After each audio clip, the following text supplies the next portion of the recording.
دیو رہنما ہمارے علماء، ہو کبھی درپیش جو کوئی مسئلہ، پوچھ لیں حاضر ہوں ہم ان کی بارگاہ۔ الحمدللہ رب العالمین والصلاة والسلام علی خاتم النبیین اما بعد فاعوذ باللہ من الشیطان الرجیم بسم اللہ الرحمن الرحیم والصلاة والسلام علیکہ یا رسول اللہ وعلی آلک واصحابک یا حبیب اللہ والصلاة والسلام علیکہ یا نبی اللہ وعلی آلک واصحابک یا نور اللہ۔ مدنی چینل کے ناظرین، پروگرام دارالفتاح اہل سنت میں آپ کو خوش آمدید کہتے ہیں۔ اللہ رب العالمین ہم سب کو دین اسلام کے احکامات سیکھ کر سمجھ کر ان پر عمل پیرا ہونے کی توفیق عطا فرمائے۔ ہمارے پیارے رسول صلی اللہ علیہ وآلہ وسلم کا فرمان عظمت عالی شان ہے، زینوا مجالسکم بالصلاۃ علیہ فإن صلاتکم علیہ نور لکم یوم القیامہ۔ اپنی مجلسوں کو مجھ پر درود پڑھ کر آراستہ کرو، تمہارا مجھ پر درود پڑھنا قیامت کے دن تمہارے لیے نور ہوگا۔ صلو علی الحبیب صلی اللہ تعالی علی محمد صلی اللہ علیہ وآلہ وسلم۔ ناظرین کرام، دارالفتاح سنت کے اس پروگرام میں ہمارے ساتھ تشریف فرمائے مفتی محمد حسان رضا طاری صاحب، ان کو خوش آمدید کہتے ہیں۔ کیسے مزاج گرامی؟ الحمدللہ رب العالمین علی کل حال۔ ماشاءاللہ۔ ہمارے پاس کچھ ویڈیو سوالات ہیں۔ میرا نام محمد اشرف ہے۔ مفتی صاحب سے میرا یہ سوال ہے کہ عموماً جو لوگ یہاں پہ پانی پینے کے لیے آتے ہیں، اول تو بعض لوگ پانی کھڑے ہو کر پیتے ہیں، دوسرے جو لوگ پانی پیتے ہیں وہ اکثر جو پیشتر جو ہے نا وہ کلیاں کرتے ہیں، گملوں میں پانی پھینکتے ہیں یا دیواروں میں پانی پھینکتے ہیں یا پانی ضائع کرتے ہیں۔ کہ یہ اسراف ہے یا نہیں ہے؟ کوئی کولر لگا ہوا ہے اور اس کے ساتھ گلاس وغیرہ بھی شاید بندھے ہوئے ہیں زنجیر وغیرہ سے، عام طور پہ ہمارے یہاں تو یہی ہوتا ہے، کیا کہتے ہیں؟ بسم اللہ الرحمن الرحیم۔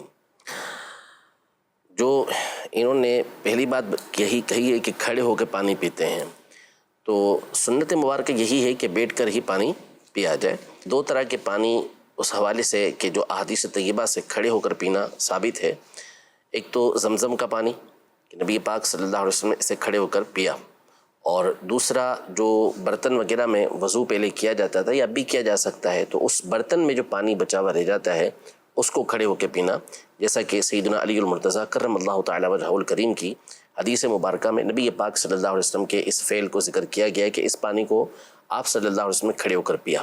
تو یہ دو پانی جو ہیں یہ کھڑے ہو کر پینا نبی پاک صلی اللہ علیہ وسلم سے ثابت ہے۔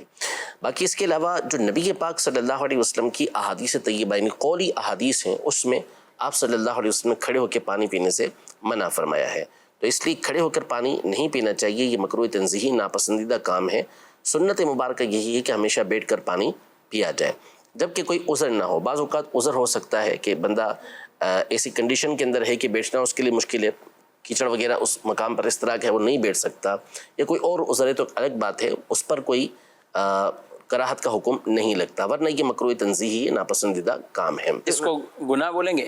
نہیں، گناہ اس کو نہیں بولیں گے، لیکن اس کی عادت نہیں ہونی چاہیے۔ نبی پاک صلی اللہ علیہ وسلم کی احادیث مبارکہ صحیح احادیث مبارکہ صحیح مسلم کے اندر موجود ہے کہ یہاں تک ارشاد فرمایا کہ جو کھڑے ہو کے پانی پیتے اسے چاہیے کہ اسے قے کر دے، نکال دے، تنبیہ کرنے کے لیے کہ اس کو نکال دے، یعنی کھڑے ہو کے پانی نہیں پینا چاہیے۔ اور پھر طباً بھی اس کے نقصانات جو ہے وہ اہل علم نے بیان کیے ہیں، تو اس لیے ہمیشہ بیٹھ کر پانی پینے کی عادت بنانی چاہیے۔ اچھا، جو یہ نیکی کرتے ہیں، اس طرح کولر ہے یا کچھ بھی چیز رکھی، یا ہم اپنے عام طور پہ گھروں میں بھی دیکھتے ہیں تو کچن اور یہ ساری چیزیں وہاں چونکہ پریکٹس ہی کھڑے کھڑے سب چیزوں کی ہے، تو یہاں کیا کوئی بیٹھنے کا یا یہ جو بھی کولر لگا رہے ہیں یا کچھ بھی ہے، تو اس وجہ سے بھی شاید کہ بیٹھنے کی کوئی جگہ بھی نہیں ہوتی اور ہر ایک کا یہ ذہن نہیں ہوتا کہ وہ زمین پر نارمل بیٹھ جائے؟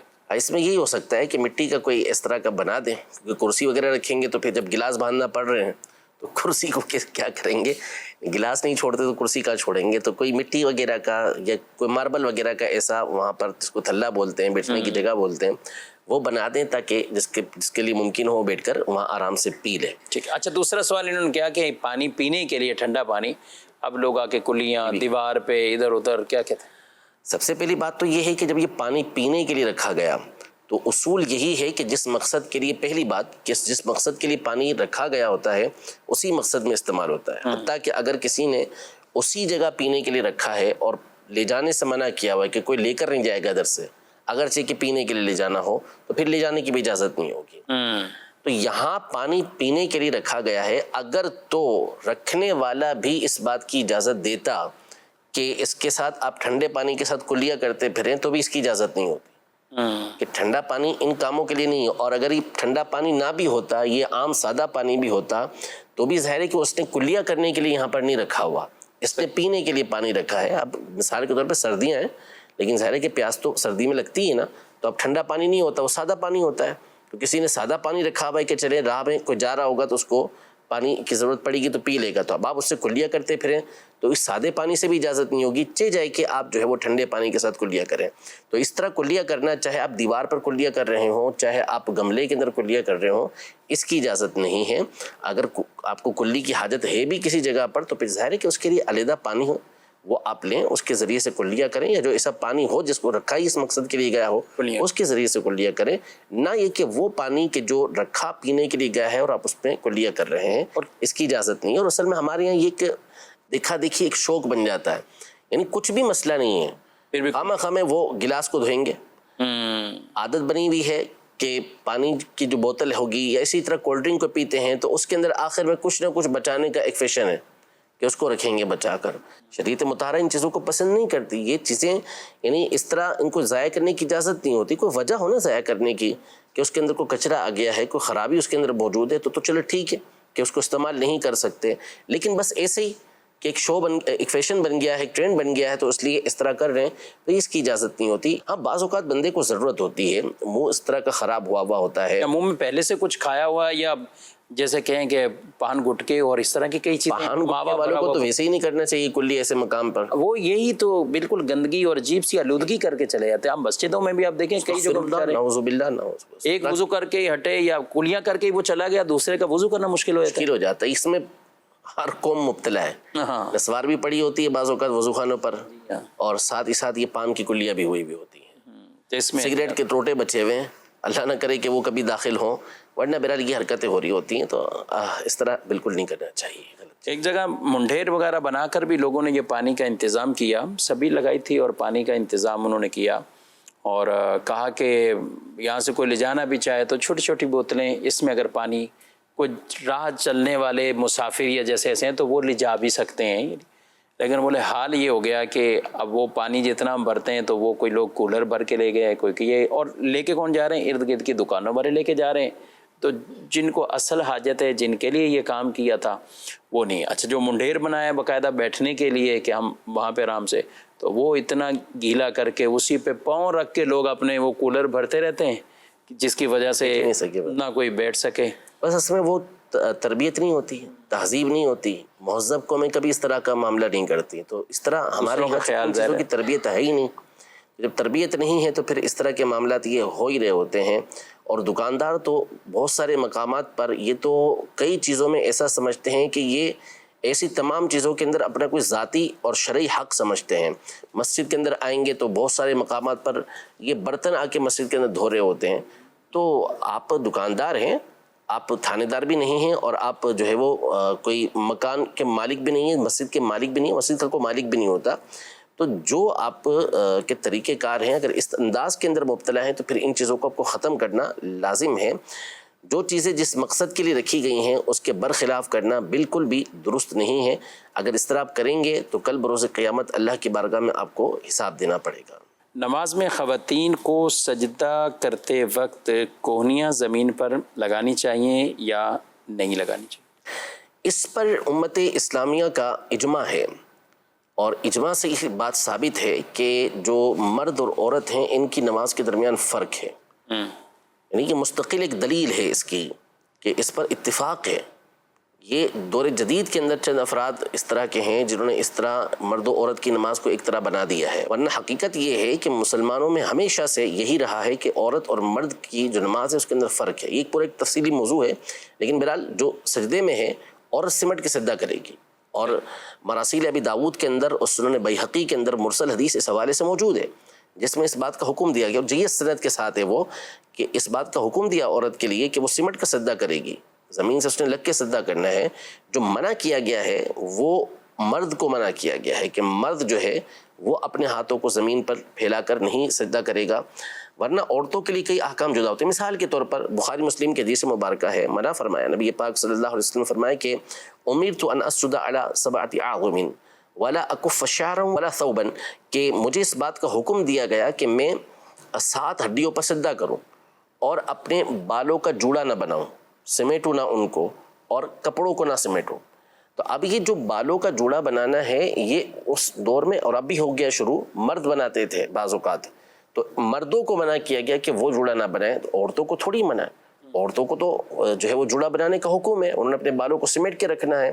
تو کئی چیزیں ہوتی ہیں کہ جس کی تفریق کئی مقامات سے، نبی پاک صلی اللہ علیہ وسلم کے فرامین سے اس بات کا ثبوت ملتا ہے کہ ان میں تفریق ہوتی ہے، فرق ہوتا ہے ان کے اندر۔ اللہ نے چاہا تو کسی اور موقع پر تفصیل کے ساتھ ایک ایک ہم اس کے اوپر گفتگو کریں اور گے، ایک ایک رکن کے بنا ہاتھ باندھنے سے لے کر تشہد بیٹھنے تک تمام چیزوں کے اوپر یہ دلیلیں موجود ہوتی ہیں۔ بعض لوگ اس میں یہ مغالطہ دیتے ہیں کہ نبی پاک صلی اللہ علیہ وسلم نے فرمایا کہ صلو کما رأیتمونی اصلی، یہ صحیح حدیث ہے۔ نبی پاک صلی اللہ علیہ وسلم نے فرمایا کہ جیسے مجھے نماز پڑھتے ہوئے دیکھ رہے ہو ویسے ہی پڑھو۔ اب یہ کہتے ہیں کہ اس میں کسی طرح کا کوئی فرق نہیں ہے مرد و عورت کے لیے، ہر ایک کے لیے ایک طرح کا حکم دیا گیا۔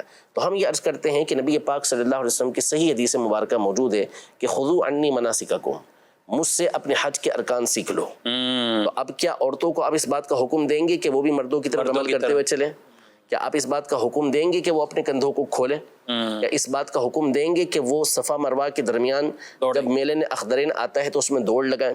کوئی بھی اس بات کی اجازت نہیں دیتا۔ تلبیہ مردوں کو مرد زور سے پڑھیں گے، اور کیا آپ عورتوں کو بھی اس بات کا حکم دیں گے؟ اس تفریق کو، اس فرق کو ہر ایک تسلیم کرتا ہے، حالانکہ وہاں پر بھی وہی دلیل ہے، یہاں پر بھی یہی دلیل ہے۔ تو یہ جو دیگر ادلہ ہوتی ہیں، دیگر دلائل ہوتے ہیں، ان پر نظر نہ رکھنے کی وجہ سے یہ لوگ سمجھتے ہیں کہ ہم نے دلیل کو پا لیا، حالانکہ واضح طور پر اس بات کو ائمہ نے بیان کیا ہے کہ دلیل پر مطلع ہونا یہ اصل علم نہیں ہے، یہ ثلث علم ہے، تیسرا علم ہے۔ جا کے ابھی دلیل کے مقابلے میں دیگر دلائل ہیں یا نہیں ہیں، پھر اس کے علاوہ اس دلیل کی معرفت، فہم، یہ ایک الگ چیز ہوتی ہے۔ ہر ایک اس طرح نہیں ہوتا کہ آپ نے کسی ایک دلیل کو پا لیا تو آپ سمجھنے لگے کہ میں نے سارا علم حاصل کر لیا، نہیں۔ یہ ائمہ چاہے وہ حناف ہوں، چاہے وہ شوافے ہوں، چاہے وہ مالکیہ ہوں، چاہے وہ حنابلہ ہوں، سب کے نزدیک جو ہے وہ مرد و عورت کی نماز کے درمیان فرق موجود ہے۔ تو یہ بالاتفاق مسئلہ ہے، اس لیے عورتوں کے سجدے کرنے کا طریقہ جداگانہ ہے، مردوں کے سجدہ کرنے کا طریقہ یہ جداگانہ ہے۔ ٹھیک ہے، یعنی خلاصہ اگر اس کے وہ طریقہ یہ کچھ بتا دیں کہ کوہنیاں جیسے ان کے بارے میں سمٹ کے کریں گی، وہ پاؤں نکالیں گی باہر کی طرف، ان کے لیے کوہنیاں بچھانا منع نہیں ہے، منع نہیں ہے، بچھا کے اور اپنی رانوں کے ساتھ اور پاؤں ایک طرف نکالیں گے، ان کے لیے پاؤں کی انگلیاں لگانا بھی وہ نہیں ہے۔ ٹھیک ہے، انشاءاللہ کبھی پوری تفصیلی ڈیٹیل کے ساتھ عورتوں کے بھی ایک ایک رکن کے اوپر وہ گفتگو کریں گے کہ مرد اور عورت کی نماز میں اس کے اندر یہ فرق موجود ہے۔ بڑھتے ہیں ناظرین کی آڈیو کالز دیکھتے ہیں۔ مکارا سے بات کر رہا ہوں زید، جو لوگ موبائل پر پیسوں والی گیم کھیلتے ہیں وہ ہمارے لیے صحیح ہے؟ مزید میرا نام غلام طاری ہے۔ میرا سوال ہے کہ اگر ہسبینڈ اپنی وائف کو 3 یا 4 بار کہ مجھے آپ سے نفرت ہے تو اگر یہ بولے تو اس کا کیا معنی نکلے گا؟ بیوی کہتی ہے کہ اس کا مطلب طلاق ہے، تو آپ اس کا صحیح جواب عطا فرمائیں۔ جی، پیسوں والی گیم کھیلنا موبائل پر، پیسے اس سے مراد یہی ہوگا پیسے لگاتے ہوں گے؟ اگر تو واقعی ایسا ہے کہ پیسے لگانے والی صورت ہے کہ پیسے لگاتے ہیں، اگر جیت گئے تو زیادہ ملیں گے، ہار گئے تو گئے پیسے، تو یہ تو دیگر حرام کاموں کے علاوہ سیدھا جوا ہے، اور یہ حرام اور جہنم میں لے جانے والا کام ہے۔ باقی اس کے علاوہ پھر گیم یہ ویسے ہی لہو و لعب کا ذریعہ ہے، اور عام طور پہ جب بندہ اس میں پڑھتا ہے تو پھر پڑھتا ہی چلا جاتا ہے، اور اس کا وقت اس کے اندر بہت زیادہ ضائع ہو رہا ہوتا ہے۔ پھر اس کے بعد اس کے اندر میوزک الگ ہوتا ہے، تو بہت ساری خرابیاں ویسے ہی گیم کے اندر موجود ہوتی ہیں، اور پھر اوپر سے یہ جو بات بیان کی گئی کہ اس کے اندر جوا ہو رہا ہے، تو یہ الگ اس کی حرام ہونے کی وجہ ہے۔ صحیح۔ 3 یا 4 بار شوہر کا یہ بولنا کہ مجھے تم سے نفرت ہے بیوی کو، تو اس میں کیا کوئی طلاق کا معنی؟ دیکھیں، طلاق کا تو اس طرح نہیں کہیں گے جب تک ہمیں سیاق و سباق معلوم نہ ہو کہ کیا بات ہوئی ہے، تو اس سے طلاق کے تو یہ الفاظ ہیں نہیں، نفرت یا ناپسندیدگی میں تو اس پر طلاق تو نہیں ہوتی، لیکن ظاہر ہے کہ یہ جملہ انتہائی ایک تو دل آزار ہے بیوی کے لیے، اور پھر جو مقصد ہے نکاح کا، مقصد ہے شادی کا، ازدواجی زندگی کا، وہ یہ تھوڑی ہے، وہ تو یہ جو شادی بیاہ ہے یہ تو بنایا ہی محبت کا ایک سبب بنایا گیا ہے کہ وجعل بینکم مودۃ ورحمہ، یہ تو ایسا رشتہ ہے کہ جس کا جو مقصد ہی اس کا محبت رکھا گیا ہے، مودت رکھی گئی ہے، رحمت رکھی گئی ہے، شفقت رکھی گئی ہے. تو اس طرح کہنا کہ مجھے آپ سے نفرت ہے تو بالکل غلط ہے. حتیٰ کہ قرآن مجید فرقان حمید میں تو یہاں تک ارشاد فرمایا کہ تم اگر اس کی ایک بات کو ناپسند کرتے ہو تو ہو سکتا ہے کہ تمہیں اس کے اندر کوئی اور اس کے اندر جو ہے وہ اچھی والی بات موجود ہو. تو ایسا نہیں کرنا چاہیے کہ یوں ناپسندیدگی کا ایک تو اظہار ہے، یہ تو طریقہ کار ہی درست نہیں ہے کہ مجھے تم سے نفرت ہے، مجھے تم سے نفرت ہے، مجھے تم سے نفرت ہے، اس طرح کے الفاظ کہنا ویسے ہی دل آزاری ہے. اب کیا کنڈیشن ہے، کیا پیچھے معاملات ہیں، یہ ہر گھر کے جداگانہ ہوتے ہیں، نہ جانے کیا گفتگو ان کی ہوئی ہے، لیکن بہرحال ڈیل کرنے کا بالخصوص مرد کے لیے طریقہ کار نہیں ہے. تو اس انداز میں عورت سے گفتگو کرے. تو ایسے ناپسندیدہ اگر امور واقع ہو بھی جاتے ہیں تو ان کو حل کرنے کا طریقہ کار موجود ہے، اور یہ وقتی ہوتا ہے. بعض اوقات کہ غصہ آیا ہوا ہوتا ہے بندے کو کسی بات کے اوپر، اب وہ بعض اوقات جذبات میں الفاظ کہہ دیتا ہے. اچھا بسا اوقات نیت بھی نہیں ہوتی اور یہ حقیقت بھی نہیں ہوتی کہ حقیقت ہو، لیکن ان الفاظ کے استعمال کا یا اس طرح کے الفاظ کے استعمال کا پھر نتیجہ خراب نکلتا ہے. کہ آئندہ ظاہر ہے کہ یہ ایسے الفاظ ہیں کہ وہ اس کے دل کے اندر بیٹھ جائیں گے کہ یار ایسی بات مجھے بولی ہے. پھر کبھی بھی آپ جو ہے وہ اس طرح کا کوئی معاملہ پیش آیا تو پھر ظاہر ہے کہ یہ بات ہو سکتا ہے کہ سامنے آ جائے. تو بہرحال اس طرح کے جملے بولنے نہیں چاہیے، اور اگر بول دیے ہیں تو ایک تو خلوص دل کے ساتھ، جو میں ایک جنرل بات کر رہا ہوں اس میں آپ بہرحال اس کا مداوع کریں، بیوی کو منائیں اور ایک اچھے انداز میں اس کو خوش کرنے کی کوشش کریں.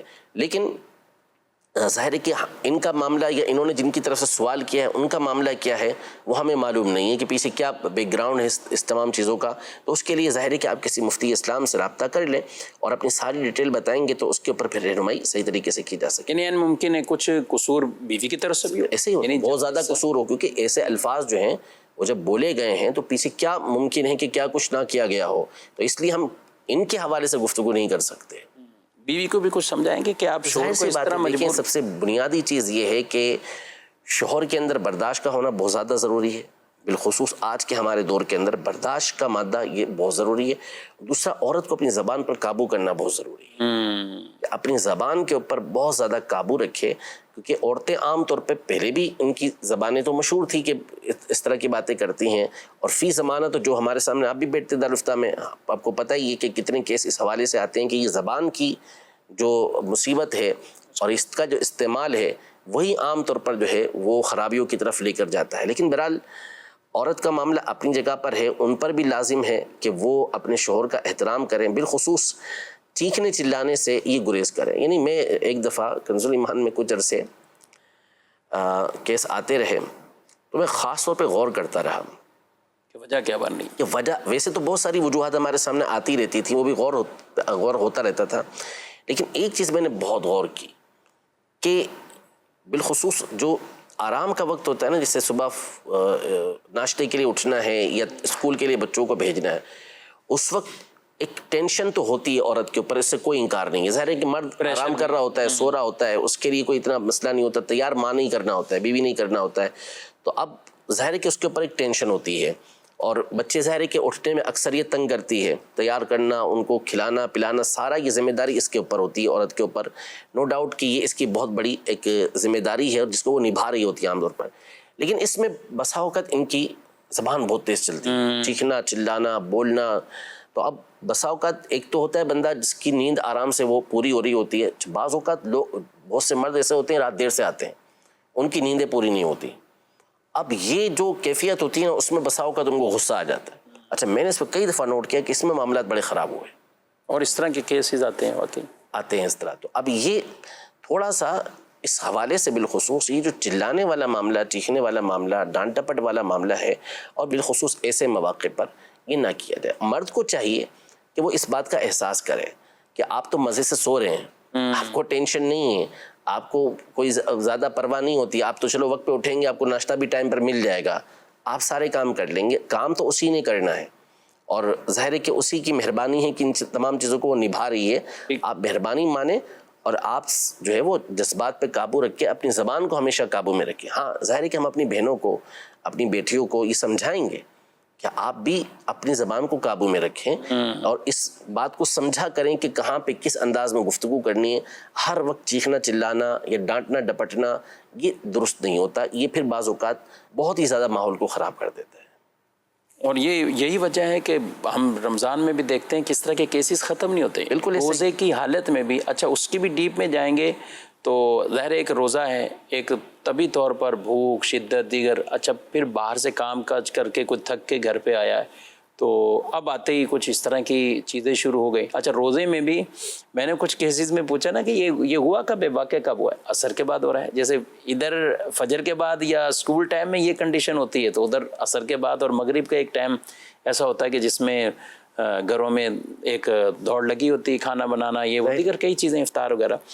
تو ایسے مواقع پر بالخصوص آپ نے بہت اچھا یہ پوائنٹ دیا ہے, اور خواتین کو بھی بہنوں کو بھی کہ کچھ خاموشی اختیار کر جائیں. اچھا مردوں کو بھی ہے کہ جب کبھی عورتوں کے حوالے سے ظاہر ہے بڑی تھک چکی ہے, نیند پوری نہیں ہوئی, تو ٹھیک ہے آپ تھوڑا صبر کر لیں, آپ اس وقت جواب نہ دیں, اور یہی چیز بیوی کو بھی دیکھنا چاہیے. تو آدھے مسائل تو ویسے ہی حل ہو جائیں گے اگر ان چیزوں پر عمل کریں گے. مزید کال. مفتی صاحب میرا نام عبدالغنی ہے. لاٹری والے پاپڑ یہ بیچنا جائز ہے یا نہیں, یہ میرا سوال ہے.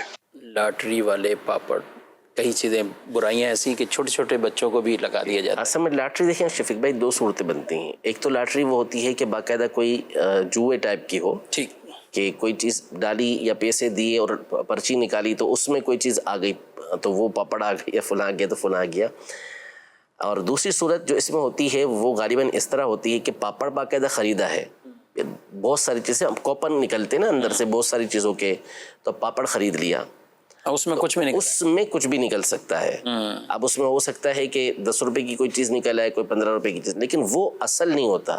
اصل وہ پاپڑ ہی ہیں, یا جو بھی چیز خریدی ہے وہ وہی ہے, اسی کو لیا ہے. اندر جو چیز نکلی ہے وہ اصل نہیں ہے, وہ بطور انعام ہو جاتا ہے, وہ نکلے بھی نہ بھی نکلے, وہ دونوں تینوں صورتیں ہو سکتی ہیں. اچھی چیز نکلی یا خراب چیز نکلی, چیز باقاعدہ کوئی اور ہم خرید رہے ہیں. اب بھلے اس میں یہ چیز ہے کہ اس میں انعام بھی نکلتے ہیں. جیسے بعض اوقات بہت ساری چیزیں خریدی جاتی ہیں نا, فریج لیتے ہیں, استری لیتے ہیں, یا کوئی بھی ایسی چیز لیتے ہیں تو اس میں انعامی اسکیم ہوتی ہے, تو جس کی قسمت ہوتی ہے بعض اوقات اس کو وہ چیز بطور انعام مل جاتی ہے.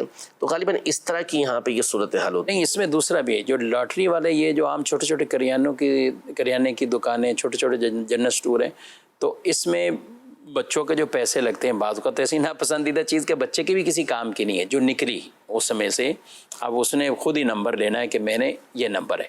اچھا اب اس کے پیچھے بعض اوقات 15 یا 20 روپے یا 10 روپے کا لیا ہوا ٹوکن 100 روپے کی چیز بھی آ رہی ہے, اور بعض ایسی چیزیں آ رہی کہ جو اس کے کسی کام نہیں, ایک اسٹیکر آ رہا ہے اس کو, لیکن وہ تو الگ چیز ہو گئی نا, وہ تو ناجائز, یعنی ہم جو بات کر رہے ہیں جی وہ دوسری چیز ہو گئی. یہ بھی ہوتا ہے, چیز خریدی اور انعام بطور انعام کچھ ہو, تو یہ چیزیں بہرحال پھر اس کی یہ جائز ہو جائے گا. یعنی اس میں حرج نہیں ہوگا کہ باقاعدہ وہ چیز لی ہے اس نے, اور اب اس کی قسمت بچے کی کہ اس کے اندر سے 10 15 20 روپے کا اس کو کچھ اور نکل آیا یا کچھ بھی نہیں نکلا اس میں سے, تو وہ جائز ہو. میرے پاس ایک دفعہ نا حاجی امین صاحب لے کے آئے چھوٹے چھوٹے بچوں کو, ظہر کے بعد میں دارالفتہ میں بیٹھا ہوں تو وہیں اقصی مسجد میں, تو یہ باہر نکلے تو انہوں نے کچھ بچوں, تو یہ میرے پاس باقاعدہ لے کر آئے کہ یہ, اور وہ یہی لاٹری والا مسئلہ کہ یہ دیکھیں اب بچوں کو تو اتنا ہوش نہیں کہ ان دکانداروں کو یا کسی ایسے ان کو ہم کہ یہ بچوں کو شروع سے ہی کن کاموں میں ایک طرح کا لگایا جا رہا ہے کہ 20 روپے وہ لگا رہے ہیں, اور اس میں کسی کو بیٹ نکل رہا ہے, کسی کو گیند نکل رہی ہے, لیکن کسی کو کچھ بھی نہیں نکل رہا. وہ بہت, اب وہ 100 روپے گھر سے لے کے آئے کہ 5 پرچیاں خرید لوں گا 20 روپے کی, تو یہ تو واضح جوا ہے, یہ تو جوا ہے نا, اس کی تو اجازت نہیں ہوگی.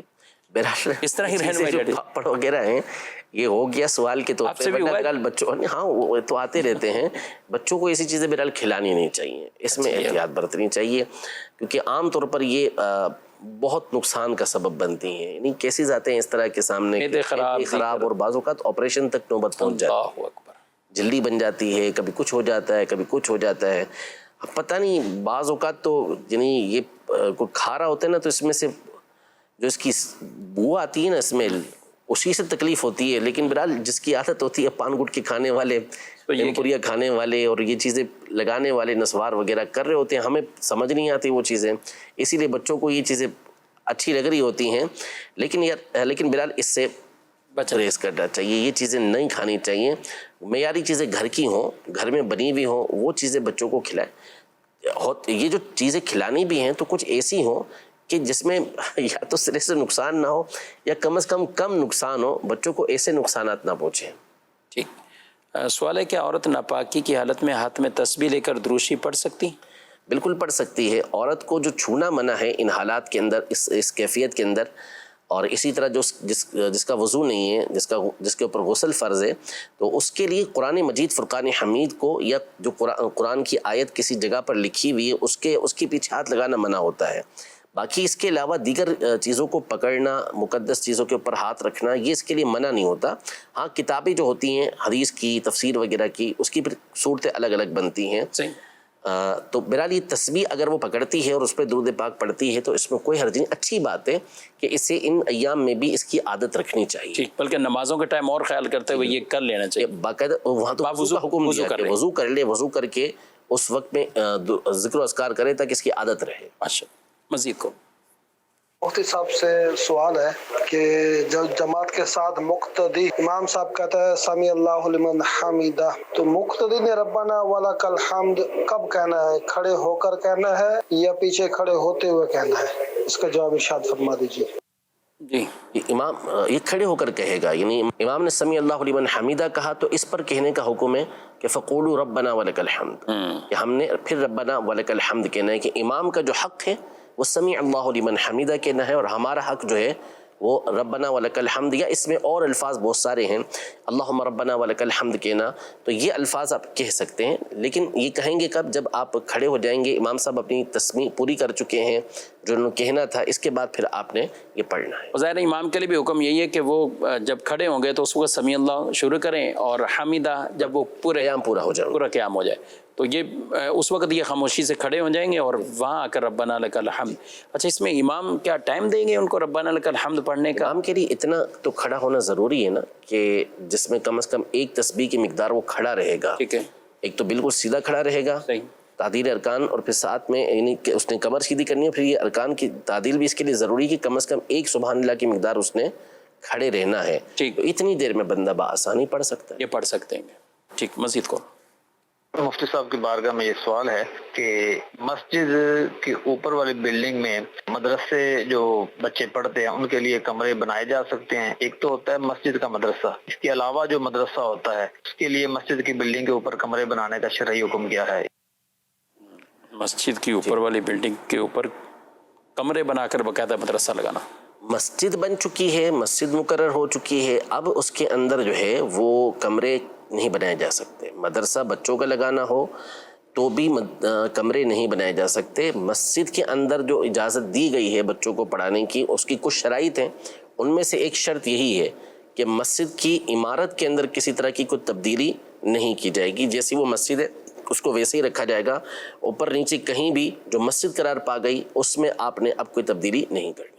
ٹھیک ہے، اور یہ تو بڑا ایک اہم مسئلہ ہے، یعنی لوگوں کو اس حوالے سے بعض اوقات وہ دیکھتے ہیں جگہ کی وسعت ہے، سب کچھ ہے، اچھا چلے بلڈنگ نہیں بھی بنی ہوئی، یعنی جگہ کی بھی یہ حیثیت دیکھی جائے گی کہ یہ مسجد کے لیے خاص ہے یا مسجد مدرسہ دونوں کے لیے؟ بالکل بالکل، جیسے ورنہ دیکھا میدان ہے بھی اتنی، تو یہ صحن پڑا ہوا ہے، یہاں مدرسہ کھڑا کر دو یا مسجد کھڑی کر دو۔ ظاہر ہے کہ دیکھیں یہ مسائل ایسے ہیں کہ جو وقف کا معاملہ ہوتا ہے، متولی جو ہوتا ہے جس کو مقرر کیا جاتا ہے، اس کے لیے حکم یہ دیا گیا کہ وہ ہونا ہی ایسا شخص چاہیے کہ جس کو ان چیزوں کا علم ہو، معلومات ہو ان چیزوں کی، تو ایسے بندے کو آپ مقرر کریں گے متولی۔ تو اس لیے بہرحال ہمارے یہاں تو یعنی کوئی اگر 1 لاکھ متولی اس طرح کے نکالے جائیں تو شاید ہو سکتا ہے کہ 2-3 نکل آئیں کہ جن کو ان چیزوں کا علم ہو، ورنہ عمومی طور پر ان چیزوں کا علم نہیں ہوتا۔ لیکن انتظامی طور پر جو دیکھ رہے ہوتے ہیں، اگر علم نہیں ہے تو پھر آپ کو جو مفتیان اہل سنت ہیں ان کی بارگاہ میں رجوع کرنا پڑے گا۔ تو جب بھی اس طرح کے معاملات ہوں، چاہے ابھی مسجد تعمیر ہوئی ہے، تعمیر نہیں ہوئی، کہاں کیا بنانا ہے، کیا نیت کرنی ہے، لازمی طور پر آپ کسی جو ماہر مفتی ہوں ان سے رابطہ کیجیے۔ ٹھیک ہے، اور یہ ماشاءاللہ جن کا جو انتظامیہ کے اراکین ایسے ہیں جن کا آنا جانا یوں دارالتعلیم سنت میں باقاعدہ مسائل کی رہنمائی لینا، اور پھر ہمارے ہاں تو الحمدللہ دافسامی میں افتاء مکتب باقاعدہ ایک قائم ہے، یعنی دارالتعلیم سنت جو عام عوام کے لیے، اس کے علاوہ بھی افتاح مکتب پوری ایک شاخ دارالتعلیم سنت کی، کہ جس میں دعوت اسلامی کے تحت جتنے بھی مدارس ہیں، مساجد ہیں، وقف املاک ہیں، یا دیگر اور چندے کے حوالے سے جو اس کی شرعی رہنمائی لینے کا ایک انداز طریقہ ہے، تو اس پر ضرور رابطہ کر کے اس طرح کی کوئی بھی تعمیرات خود فیصلہ کر کے نہ کریں، بلکہ اس کی شرعی رہنمائی لیں، اور وہ رہنمائی بھی اپنے پاس ایک فائل کی صورت میں آپ ساتھ ساتھ رکھتے جائیں، لگاتے جائیں، تاکہ بعد میں آنے والی اگر کوئی کمیٹی ہے یا بعد میں آنے والے جو اراکین ہوں گے تو وہ ان کی روشنی میں آگے اس سلسلے کو بڑھا سکتے ہیں۔ تو سب سے پہلے جگہ کی رہنمائی، پھر عمارتیں، جو بھی اس میں ہم آگے اضافہ کرتے جاتے ہیں، تو اس کے حوالے سے پورا ایک سسٹم ہے، نظام ہے۔ کراچی کے اندر بھی افتاح مکتب کی برانچ ہے، حیدرآباد میں بھی ہے، لاہور میں بھی ہے، اور فیصل آباد میں بھی ہے۔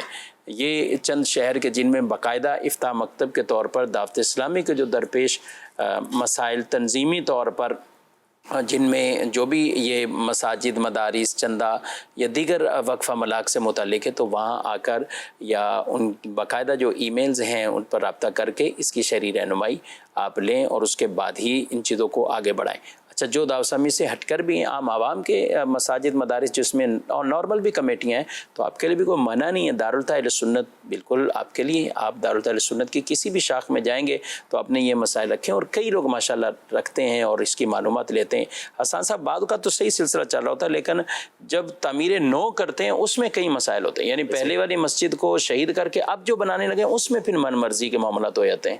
اصل میں جب تک یہ ذہن نہیں بنے گا نا کہ ہم نے شریعت مطہرہ کے مطابق کرنا ہے، اور شریعت مطہرہ کے مطابق کرنے کے لیے ظاہر سی بات ہے کہ پھر جو شریعت کے ماہرین ہوں گے انہی کی طرف رجوع کیا جائے گا، تو یہ ذہن بنانا ضروری ہے۔ جب ذہن بن جائے گا تو پھر یہ سارے معاملات آسان ہو جائیں گے۔ اب بہت ساری مسجد ہیں، آپ کی مسجد میں تعمیرات ہوئیں، ہماری مسجد کے اندر تعمیرات ہوئیں، اور مفتیان کرام کی مسجد جو ائمہ ہیں جو نمازیں پڑھاتے ہیں ان کی مسجدوں میں جب تعمیرات ہوتی ہیں تو کمیٹی کے افراد باقاعدہ رہنمائی لیتے ہیں کہ کیا کرنا ہے کیا نہیں کرنا، تو وہ ٹھیک انداز میں سارا معاملہ ہو رہا ہوتا ہے۔ تو اس لیے ایک ذہن بنا لیں اپنا کہ ہم نے جو بھی اس طرح کے معاملات کرنے ہیں تو اس کے لیے ہم نے رہنمائی لینی ہے۔ جب آپ رہنمائی لے لیں گے تو انشاءاللہ تبارک و تعالی، یعنی آپ کیوں بوجھ کیوں لے رہے ہیں، یعنی آپ نے مسجد کی ذمہ داری کیوں لی ہے؟ اگر تو آپ نے ذمہ داری اپنی جو ہے وہ چودراہٹ کے لیے لی ہے کہ آپ لوگوں کے سامنے ظاہر کرنا چاہتے ہیں کہ آپ کچھ ہیں، تو ہم آپ کو کچھ نہیں کہہ سکتے، صحیح، ٹھیک ہے۔ اور اگر آپ کا مقصد مسجد کی خدمت ہے، آپ کا مقصد اللہ تبارک و تعالیٰ کو راضی کرنا ہے، تو ظاہر ہے کہ اللہ کو راضی کرنے کا ذریعہ تو وہی ہو سکتا ہے نا کہ جو اس کی دی ہوئی شریعت کے مطابق ہے۔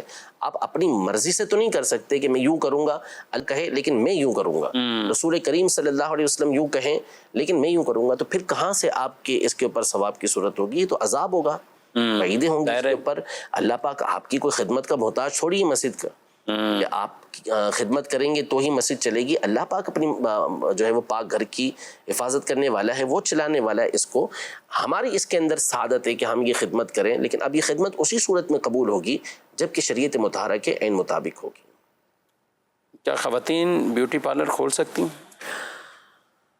اب کام کی نوعیت کے پر ہے کہ جیسا کام اس میں کریں گی اس اعتبار سے اس کے جواز کی صورت ہوگی۔ تو اب اگر وہاں پہ جائز کام کرتی ہیں، جیسے مثال کے طور پر جو ہے وہ وہاں پہ کوئی ستر وغیرہ نہیں کھلتا کسی کا، کیونکہ بعض اوقات کی سمجھتی نہیں ہے اور بے ستری وہاں پر ہو جاتی ہے، جیسے ران وغیرہ کھل گئی اور اس کی ویکس وغیرہ کرنا ہوتی ہے، تو اس کی ظاہر سی بات ہے کہ عورت کو بھی اجازت نہیں کہ وہ کسی دوسری عورت کے سامنے بھی اس طرح کا ستر کھولے۔ تو یہ اگر اس طرح کا معاملہ نہیں ہوتا، اسی طرح بعض جو آئیبرو کی صورتیں ہیں بنانے کی، یہ ناجائز ہوتا ہے، ظاہر سی بات ہے اس کو بنانا ہے، یا اسی طرح بالوں کی کٹنگ بعض ایسی ہوتی ہیں کہ جو شرعاً جائز نہیں ہوتی۔